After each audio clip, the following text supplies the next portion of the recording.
বাগদা উপনির্বাচনে 2024 সালে লোকসভা ভোটে বাগদা উপনির্বাচনে টিএমসি এই কেন্দ্রে বিজেপি এই কেন্দ্রে 1,12,704 ভোট পায় এবং তৃণমূল কংগ্রেস পায় 92,090 ভোট। অর্থাৎ বাগদা বিধানসভা 2024 সালের লোকসভার ভোটে 20,614 ভোটে এখানে বিজেপি এগিয়ে আছে। 2024 সালে বনগাঁ লোকসভায় এখানে শান্তনু ঠাকুর সাথে হলো বিশ্বজিৎ দাসের তৃণমূল কংগ্রেসের প্রায় শান্তনু ঠাকুর বিজেপি 73,693 ভোটে জয়লাভ করে। কারণ বিশ্বজিৎ দাস তিনি ছিল বিজেপির থেকে, তিনি হলো টিএমসিতে যোগদান করে, তিনি লোকসভায় হলো প্রার্থী হন।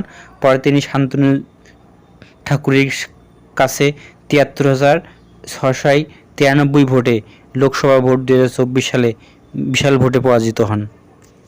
2021 সালে বিধানসভা নির্বাচনে এখানে বিশ্বজিৎ দাস তিনি বিজেপির পক্ষে থেকে এখানে বাগদা বিধানসভায় তিনি ভোট পান 1,08,111, তার 49.41% তিনি ভোট পান। তার ভোট বৃদ্ধি পায় 45%, তার ভোট বৃদ্ধি পায়। তৃণমূল কংগ্রেস থেকে ভোটে দাঁড়ান 2021 সালে পরিতোষ কুমার সাহা, তিনি ভোট পান 98,319, তার ভোট বৃদ্ধি পায়, ভোটের পার্সেন্ট হলো 44.94, তার ভোট বৃদ্ধি পায় 1.26। আর এখানে কংগ্রেস থেকে ভোটে দাঁড়ান প্রদীপ কাত্তিনিয়া বাপি, তিনি ভোট পান 8,250, তার 3.77% ভোটের হার। তার ভোট কমে যায় হলো 45.87% কমে যায়।